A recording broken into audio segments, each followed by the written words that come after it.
Thaba leitabagi paudo nushishu tare. Thoi makre habadusu ma tare. Adu koina yumduda awa nungai saruk yamina tuna lakpani. Aduga khanghauda thaba mana leitramada makhoi mama masa ani so nungai banate. Ngan ba angau bo iramlani haibasimasu mama masagi kokna lamba fangi. Ibo zauna. Hoi chumi adusu. Ada namana sakhak tarak leibudusu pamdu. Ibem halna kishu tawraida tombina matam kharaga lei khoda ibem hal inama yum thadokpado kuimankre migi mayumda chatuna thabak tawbudi tawranuko adugi sharuk yumda phi sarga oina leiro bemna nganu yen khara loirasanu makon gado ei semlaki aduga nagi phi sakon leina basal dusu ei piraki hoi da sa aduga bem nang semester faudi losinsi aduga mamona thaba ama hapini hoi mama Devlin kitang nungaiti magi marup ki khallubada magi marupna magi masalsi kayamu nungsi haibasu ma khanglure ngaksunaba magi marup do nisa chabada natana mi khanabada haleng balaitaba lekai da natana migi khunda phau gunda to magi marup do magi masalsigi hakakta phone on kibani masamana ningthina kaktuna laikibani haina khamlubadi yadabanina chatkre mama masado ngasi the result hara makuta box ama paiduna lai bam Javelin kauna Javelin gi kana changai Javelin tumduna lairami sablo brangke to phathai tokduna hai hoju tumagi matamlo haugulo haibani nangbo se namida sengosi Javelin bisum suktuna karino ngasi ne surprise ba pise ba bemda nang na di surprise pigena lakjari ma na oina na oda surprise pishilame ngoktrang phijangman wado ngang le no yare hogolo Javelin tamna hogolakle aduga makhatul launa ka thoktuna hagam chale imai pem nasatuki hagam chanbada bu phajabro nang bole sabi masak phajabiraba aina siamaga sumaina khud ka se khallaga changadraba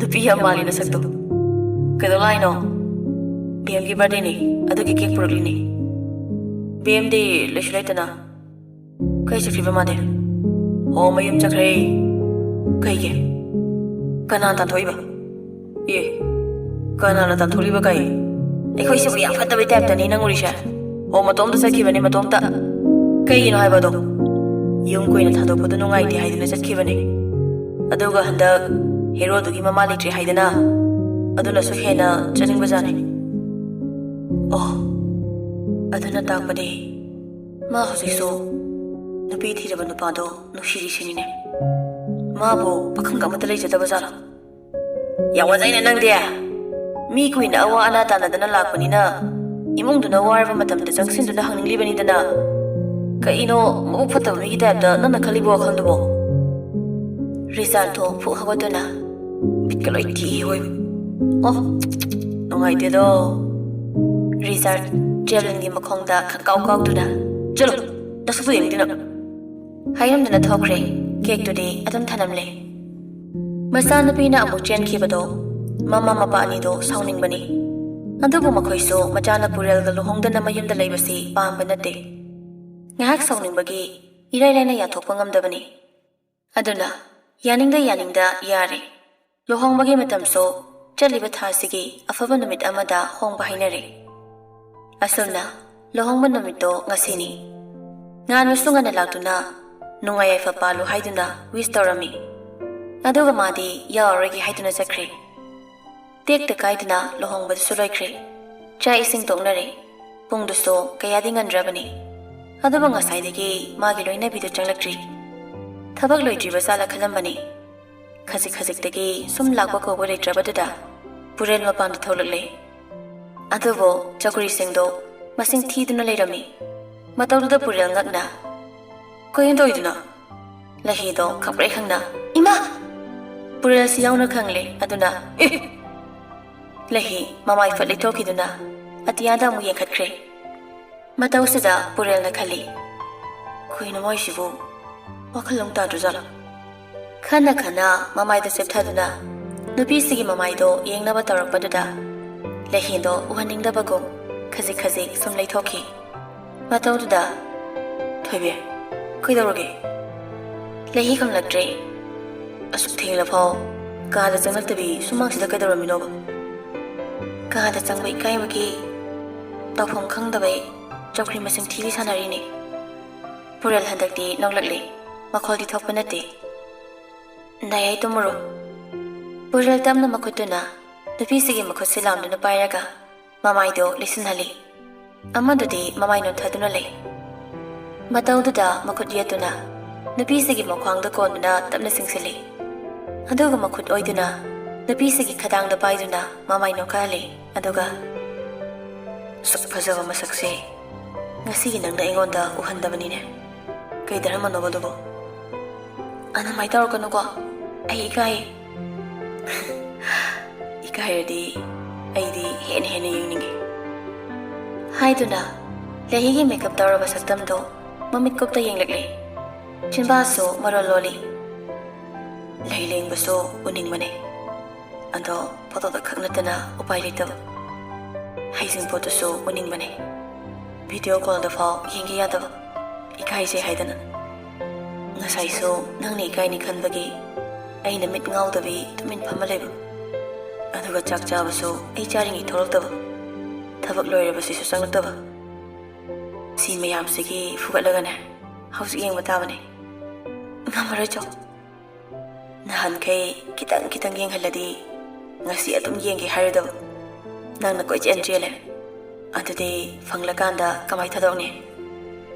Ikai Heaveni. I Siganano. Diane.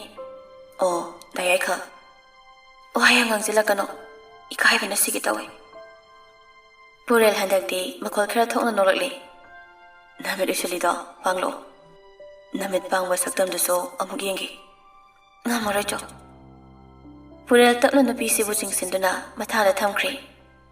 Ikai of Harakan Hiro. Aduga amuk yingi. Ikai ba khara faraduna. Chandal tin bato yam faze. Oh, nang di ay uboyra. Nang na ingonda nang uhandraso. Nang na di ay yung boyra. Chak zari kan uhawe. Hausi su yung jagero. Chandal matadri. Ngasi ni hele. Masuk pasatok paso. Jinpang mayagi samruduso. Magun hengkale. Ikaram the Vaisa. Nang Wika and Dore. Adoni. Why ang Lakano, Ikai Hydraina? Aining ang Lakanda, Nang Wikarani. Queen of Hambado, Wabra. Kua Amani. Quanking Kitoga Maloredi, Kudama. I saw Kogam Lumi. Arumbam Yamam Hapsele. Kokaksunate. Poloiduso, why they? Panic said a holum downy. Adu Kanglamadi. Under the Dali. Matadagi, Tapnasudok Totuna, Amuk Mundayang Lagli. Handakli Lahisto, Napasida, Mundayang Lagli. Anidong Hagingni. Adagi Pureldo, Momonto Duna. Karawankale. Nangso, Nakale. Haiduna Amuk Nokmine. Both Horselo. Jokrimasing Tiki Yara. Tieroi. Anido, Makut Samnaduna Changminare. Purel Kagi Tong Dolo Sincre. Lahina was from the Tangduna, Mamai Tarore. Loiraga Tolapada, Purel, Kude Hangamapal Machu to Setuna Lerami, no Fetoxile. Purel Magi Fondo, no Pisita Piduna. Se, Sinang Biro, Nangiduna, a Bagi, Ponona Se. Kahina Daye, Onabayanda Bro. Yavadi Yaida, under the Birodana. Phone access Donare. Handuga Moy Eniki. Kang subi inabagi photo amakag magi phone da yauri bado ani maki WhatsApp TV thamkre aduga nokfet purelna tumutum waramlane ani do mamit usinakre postmortem tokibagi report lakli inspector tuna ngan bada phone torok tuna hayari paudo thoyam bada sutamkre thoyam bana andoi batardi mauda action amadi lokhat payarni nangna phangli report aduna proof oiduna Mabu Jarak Amadi, Piba Yarani. Aina, report Lapangai. How's it? Report Salak Lavanina. mabu traina pirani. Nangi video call recording today hoji phau lai bana tro. Angang nupa do gi khanbada nungai bi teidi. Kanano karino khangdaba mi amabo loina ba pam labadi. Maso ikai benang batawani. Phari ai hospital dagi halakpada nangi nakta lake. Nang bakery da sumleramo. Hoi. Call da sa thamnakre gan ba chian da masak pulunga thaduna mami usindina le. Usiliba mami to dagi mapi tapna nanthare. Ura I mamita. Mama ni iswan swana. Maga lay minakiba mikup singdo. Ima. Nangin cha ay inakta gi chatkrabaso. BMD. Ifam da sinabiyo ko ima. Maamudi inakta thambiyo. Mana inakta litrabadi. Ima. Nachak khangba kamari. Aduga tapna mahawatuna tholakle. BMG lekai dilaktuna mahausagum. Mana he gari khamba mafamdada gari do khami. Mama li tabagi maina hapta musi mama famsida lakludre. Ahong balay bagum mamay layduna yengli. Aduga hinabi oiraba maikhudo sisinnarakle. Mana gari da nga duna maikhu sisinnaringay. Nungsido tabli. Makoda sanabul ama paiduna tholaklibado ubada churabdo lemay da khangda thadakre. Aduga nupi siki manakta sanglaktuna leplare. Itha hei thazadana matam kuina urudraba magi dadana. Mamang da khangit lepsilakpasida nungsido tarang hek jali. Adudagi kari sukhanda basatuna. Dada, kai da laklino. Kayang kuiri halapa. Kuidri. Sanabundo biro, ay shopige. Nungsi, makuta pairak pa sanabundo piduna. Ngaan ba na pukri da kumthaduna ising do soklure. Aduga nupisida piduna. Amusulaki daro. Laklare. Hoy dati laklare dro. Ninedi. Maso. Uda ba sukoire. Ngaan manung sige makuta talok na thinglami. Aduga mo handoki. Matawduda nungsi chatlam bado chaplip to niyengli. Ngaan bado khudang paidu na yange khanbani. Aduga mana khudang pai bagi hak leitre khanbada mapung phana pai ba ngamdabani. Siso nungsi khangi. Aduna fat amu leithoki duna chatpa hokhi tabli. Maikho sisinaraba mali. Marak-marakta alcohol su sisinay. Handak tinungsi chaplip to na. Nupasida muna yenglagli. Aduga Phattaba sinjak singdo charaka nangi kari tongzabano. Wakan pothahali maduna. Ai kanam leitraba matamda. Mana ai marup oiduna ai pothahali. Nungsi handakte ira khangsen chelakle. Mana nungsi zaba misa amana yuta I hairaga kanana nungai gani. Nupasina mabu nukside haiduna kaina kiba amadi nate. Nuksina kaina kiba warini. Makoy anigi kaina bagi warisi. Aduna manakta nagsalakpada tati chayduna tanba sungamnudre. Madugi mahod minusi oina poglure. Nasayam solaba male. Aibo. Nangi binawairong ganida. Chalo, yamda halaga ningthina pathauro. Nangso fazana sangoko. Mapan pak thokano. Haujikan mi yam phatrabani. Chatkre ngan bado. Nungsiso ngan bana gari thauki bado yengduna lehawi. Koina sumathanda leibade afabo oine thajade. Aduna thoido nongrai khombu phanaba langthakpa horakle. Ngasi nongni se makhoi ani chelasi haiduna kan hektu taksilakle. Nongrai khombaso graduation loitribanina nupi thiba pamdri. Adumakpo angang oibanina amukso thoigi langda thuge taruklibani. Eiso angang oiri hausin nupi thibagi matam yam wali. Aduga nangso nupanduga divorce tawbasu natri. Sida ibanina amuk chenba chongbu tawbasa. Ahalsingna yamna sawadaba thabangni. Aduna chethoy matam khitang ngaikhoba. Nangna thabak tawba ngairingai ai amaduna hathibadura nangna ngaise haise. Thabak tawdraso graduation si loihige. Aduga nangso nupaduga divorce tawnaba tawsi. Ibani lohongde haibadu khak ngairabani. Nang ai amato oirabani. Aduna athubada ai nanga lohongba pami. Hoyeba adu chumeba. Adu ai lohongloi habadi natedana. Ai nangna taba matagasu lohongloi. Matam khitang ngai minase haiba khangni. Sida nangna yaningdragadi khangdre. Saukibasida amuk kisinaduna themlakli. Nupasigi manakta kitang sangsinduna. Thabak waida makhutuna tabli nanduna nokmi. Ahoiba yaningdaba natteba.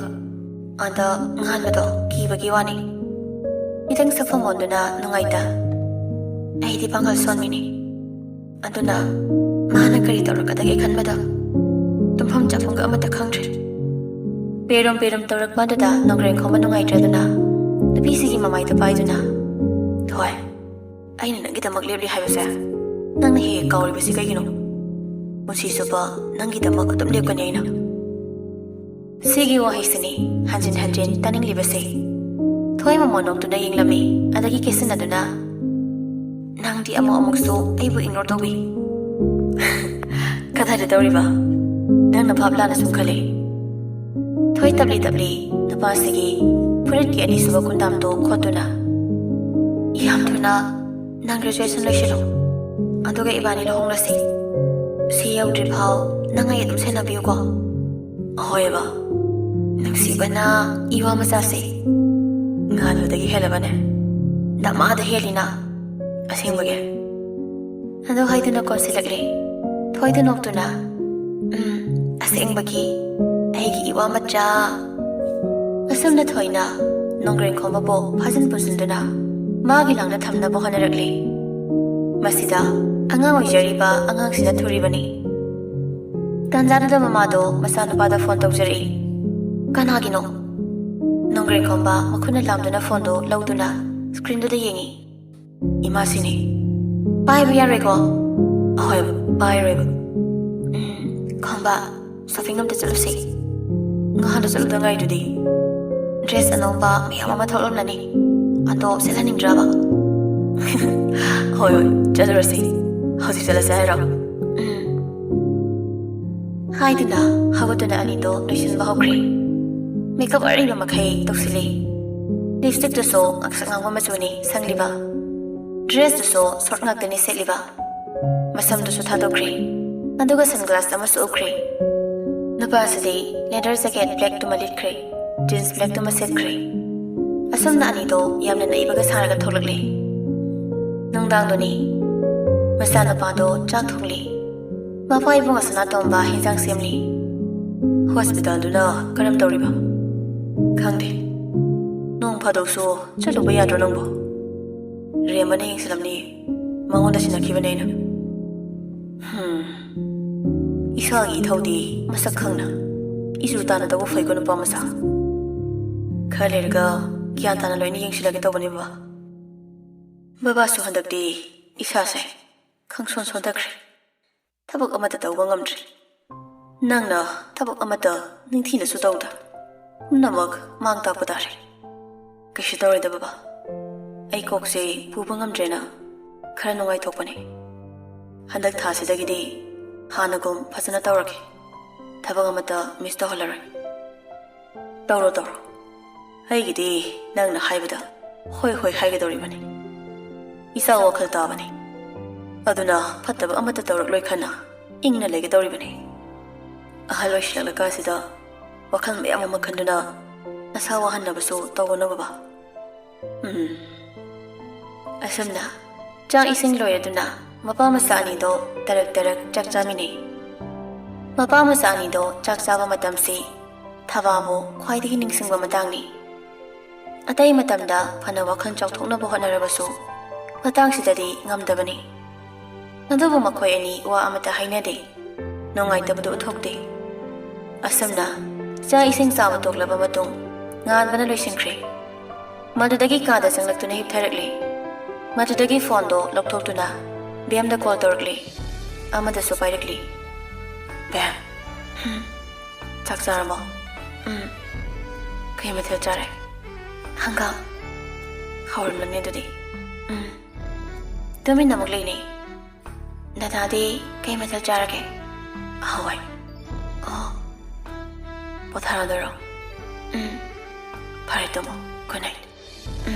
Night. Ani da thamnakre. Nganba wangang pham ama khangdrabani. Adunani call do fal adum kaklibado. Phone thamkhra matong momon tawduna angang inkhalakpa amagum ꯐꯣꯟꯗꯨꯗ ꯃꯆꯤꯟꯗ ꯊꯝꯃꯤ ꯑꯗꯨꯒ ꯑꯃꯨꯛ ꯂꯧꯊꯣꯛꯇꯨꯅ ꯅꯨꯡꯁꯤ ꯑꯩ ꯅꯨꯡꯁꯤ ꯑꯩ ꯈꯛꯀꯤ ꯅꯨꯡꯁꯤ ꯁꯣꯝꯗ ꯅꯨꯡꯁꯤ ꯃꯥꯁꯨ ꯅꯨꯄꯥꯁꯤꯕꯨ ꯅꯨꯡꯁꯤꯔꯨꯕ ꯀꯧꯕꯅ ꯃꯅꯥꯛ ꯅꯛꯁꯤꯜꯂꯛꯄꯗꯣ ꯊꯃꯣꯏꯗ ꯑꯗꯨꯛꯀꯤ ꯃꯇꯤꯛ ꯍꯔꯥꯎꯖꯩ ꯃꯅꯥꯛꯇ ꯆꯪꯂꯛꯇꯨꯅ ꯋꯥꯔꯤ ꯁꯥꯔꯛꯄꯁꯨ ꯄꯥꯝꯃꯤ ꯃꯥꯕꯨ ꯁꯦꯟꯅꯕ ꯃꯈꯣꯏ ꯂꯩꯀꯥꯏꯗ ꯂꯥꯛꯄꯗꯨꯁꯨ ꯄꯥꯝꯃꯤ ꯑꯗꯨꯅꯕꯨ ꯏꯁꯤꯡ ꯁꯣꯛꯄ ꯂꯥꯛꯄꯗ ꯃꯥꯅ ꯋꯥ ꯉꯥꯡꯂꯛꯄꯗ ꯆꯨꯝꯅ ꯄꯥꯎꯈꯨꯝ ꯄꯤꯔꯤꯕꯅꯤ ꯀꯣꯜ ꯇꯧꯔꯛꯄꯗ ꯄꯥꯏꯔꯤꯕꯅꯤ ꯅꯣꯛꯃꯤ ꯐꯣꯟꯗꯨ ꯈꯗꯥꯡꯗ ꯊꯝꯗꯨꯅ ꯃꯪꯂꯥꯟ ꯑꯃꯗ ꯇꯥꯎꯈ꯭ꯔꯤ ꯑꯌꯨꯛꯇꯒꯤ ꯊꯕꯛꯅꯤ ꯍꯥꯏꯗꯨꯅ ꯂꯦꯞꯇꯣꯞ ꯑꯃ ꯄꯥꯏꯗꯨꯅ ꯃꯥꯒꯤ ꯀꯥꯗꯒꯤ ꯍꯦꯟꯗꯣꯔꯛꯇꯦ ꯅꯨꯄꯥꯗꯣ ꯅꯨꯡꯁꯤ ꯀꯔꯤꯒꯨꯝꯕ ꯑꯃꯗꯤ ꯍꯥꯏꯅꯤꯡꯕꯅꯤ ꯑꯗꯨꯕꯨ ꯍꯥꯏꯕ ꯍꯦꯛ ꯉꯝꯗ꯭ꯔꯦ ꯊꯣꯡꯗ ꯊꯤꯟꯗꯨꯅ ꯆꯥꯛ ꯂꯣꯏꯔꯦ ꯗꯗꯥ ꯊꯣꯛꯂꯝꯃꯣ ꯋꯥꯍꯩꯁꯤꯗ ꯃꯆꯤꯟ ꯄꯩꯊꯣꯛꯇꯨꯅ ꯄꯔꯄꯔ ꯀꯨꯝꯈꯤ ꯉꯥꯏꯍꯥꯛꯀꯤ ꯃꯇꯨꯡ ꯉꯥꯟꯕꯁꯨ ꯀꯨꯝꯊꯔꯛꯇꯨꯅ ꯆꯥꯛ ꯆꯥꯈ꯭ꯔꯤ ꯆꯥꯛ ꯇꯣꯛꯂꯒ ꯀꯥꯗ ꯑꯃꯨꯛ ꯆꯪꯈ꯭ꯔꯤ ꯑꯗꯨꯒ ꯃꯐꯤ ꯂꯣꯏꯁꯤꯜꯂꯒ ꯊꯣꯛꯂꯛꯂꯤ ꯁꯨꯃꯥꯡꯗ ꯂꯩ ꯏꯁꯤꯡ ꯆꯥꯏꯗꯨꯅ ꯂꯩꯔꯝꯃꯤ ꯃꯤ ꯍꯥꯏꯐꯦꯠ ꯌꯦꯡꯂꯝꯗꯨꯅ ꯄꯔꯄꯔ ꯆꯪꯁꯤꯟꯗꯨꯅ ꯃꯈꯨꯠꯇꯨ ꯄꯥꯏꯗꯨꯅ ꯊꯣꯛꯂꯛꯈꯤꯒꯦ ꯅꯨꯡꯁꯤ ꯈꯨꯝꯗꯦ ꯄꯩꯗꯨꯅ ꯑꯗꯨꯝ ꯂꯩ ꯉꯥꯟꯕ ꯐꯠ ꯑꯗꯨꯝ ꯊꯥꯗꯣꯛꯇꯨꯅ ꯆꯠꯈ꯭ꯔꯤ ꯃꯤꯅ ꯁꯥꯎꯔꯤꯁꯦ ꯀꯔꯤꯅꯣ ꯀꯥꯏꯅ ꯑꯝꯇ ꯍꯪꯕꯤꯔꯝꯗꯦꯅꯦ ꯃꯁꯤ ꯍꯅꯨꯕꯁꯦ ꯆꯍꯤꯁꯤꯅ ꯑꯉꯥꯡ ꯅꯠꯇ꯭ꯔꯕꯅꯤꯅ ꯔꯣꯃꯥꯟꯇꯤꯛꯀ ꯑꯝꯇ ꯑꯣꯏꯖꯗꯦꯗ ꯇꯜꯂꯤꯗ ꯍꯥꯏꯗꯨꯅ ꯃꯥꯅ ꯇꯧꯔꯤꯕꯗꯣ ꯃꯈꯥ ꯆꯠꯊꯩ ꯉꯥꯏꯍꯥꯛ ꯂꯩꯕꯒ ꯃꯥꯒꯤ ꯐꯣꯟꯗꯨ ꯂꯧꯊꯣꯛꯇꯨꯅ ꯀꯣꯜ ꯇꯧꯖꯕꯅꯤ ꯑꯗꯨꯁꯨ ꯑꯁꯣꯝꯗ ꯃꯤꯇꯤꯡ ꯇꯧꯔꯤꯕꯅꯤꯅ ꯄꯥꯏꯕꯤꯔꯛꯇ꯭ꯔꯦ ꯏ ꯈꯪꯀꯥ ꯑꯃꯨꯛ ꯀꯥꯔꯛꯏ ꯑꯗꯨꯒ ꯃꯆꯤꯟ ꯄꯩꯊꯣꯛꯇꯨꯅ ꯍꯤꯡꯆꯥꯕꯒꯤ ꯃꯆꯥ ꯍꯤꯡꯆꯥꯕꯤ ꯀꯟꯅ ꯂꯥꯎꯏ ꯑꯗꯨꯕꯨ ꯃꯦꯁꯦꯖ ꯑꯃ ꯂꯥꯛꯄꯗꯨꯗ ꯆꯞ ꯂꯦꯞꯇꯨꯅ ꯐꯣꯟꯗꯨꯗ ꯌꯦꯡꯂꯛꯏ ꯕꯦꯝ ꯗꯗꯥ ꯃꯤꯇꯤꯡ ꯇꯧꯔꯤ ꯁꯥꯎꯅꯨꯀꯣ ꯕꯦꯝ ꯅꯨꯡꯁꯤꯕꯤ ꯗꯗꯥ ꯉꯟꯅ ꯍꯜꯂꯛꯀꯦ ꯃꯦꯁꯦꯖꯇꯨꯗ ꯈꯤꯇꯪꯗꯤ ꯅꯣꯛꯆꯩ ꯑꯗꯨꯕꯨ ꯐꯠ ꯍꯟꯖꯤꯟꯗꯨꯅ ꯑꯩ ꯁꯥꯎꯕ ꯐꯗ꯭ꯔꯤ ꯅꯨꯡꯊꯤꯜꯗꯣ ꯉꯥꯟꯕ ꯒꯥꯔꯤ ꯊꯧꯖꯤꯜꯂꯛꯏ ꯅꯨꯄꯤꯁꯤꯗꯤ ꯊꯦꯝꯕꯤꯔꯛꯅꯕ ꯍꯥꯏꯗꯅ ꯃꯊꯛꯇ ꯀꯥꯈꯠꯂꯛꯇꯨꯅ ꯄꯩꯗꯨꯅ ꯂꯦꯞꯄꯤ ꯅꯨꯄꯥꯁꯤꯁꯨ ꯍꯥꯟꯅꯅ ꯈꯪꯂꯕꯒꯨꯝ ꯃꯥꯒꯤ ꯃꯅꯥꯛꯇ ꯆꯪꯂꯛꯏ ꯏꯁꯤꯡ ꯒ꯭ꯂꯥꯁ ꯑꯝꯇ ꯄꯨꯔꯛꯑꯣ ꯈꯨꯝꯗꯦ ꯃꯇꯧꯁꯤꯗ ꯉꯥꯟꯕ ꯅꯣꯛꯇꯨꯅ ꯕꯦꯝ ꯀꯩꯗꯧꯔꯒꯦ ꯃꯤ ꯅꯪꯕꯣ ꯑꯗꯨꯁꯨ ꯈꯨꯝꯗꯦ ꯑꯩꯅ ꯀꯩ ꯂꯥꯟꯈ꯭ꯔꯒꯦꯕ ꯑꯗꯨꯁꯨ ꯈꯨꯝꯗꯦ ꯀꯩꯒꯤꯅꯣ ꯍꯥꯏꯕꯅꯦ ꯉꯁꯥꯏ ꯑꯌꯨꯛꯇꯤ ꯀꯩꯁꯨ ꯇꯧꯈꯤꯗꯕꯅꯤ ꯆꯥꯛ ꯍꯦꯛ ꯇꯣꯛꯄꯗꯒꯤꯅꯤ ꯁꯨꯛꯇꯣꯛꯂꯒ ꯑꯗꯨꯝ ꯂꯩꯔꯤꯁꯦ ꯅꯠꯇꯦ ꯀꯩ ꯄꯦꯟꯗꯕ ꯂꯩꯒꯦ ꯍꯥꯏꯌꯨꯁꯦ ꯅꯪ ꯗꯗꯥ ꯂꯩꯁꯤꯗꯤ ꯀꯅꯥꯅ ꯀꯩ ꯍꯥꯏꯔꯛꯏꯅꯣ ꯃꯀꯣꯛꯇꯣ ꯐꯛꯇꯣꯛꯂꯒ ꯍꯥꯠꯇꯣꯛꯀꯦꯅꯦ ꯁꯥꯂꯥ ꯑꯩꯒꯤ ꯐꯤꯕꯝꯗꯨ ꯎꯁꯤꯠꯇꯕ ꯌꯥꯕ꯭ꯔꯗꯣ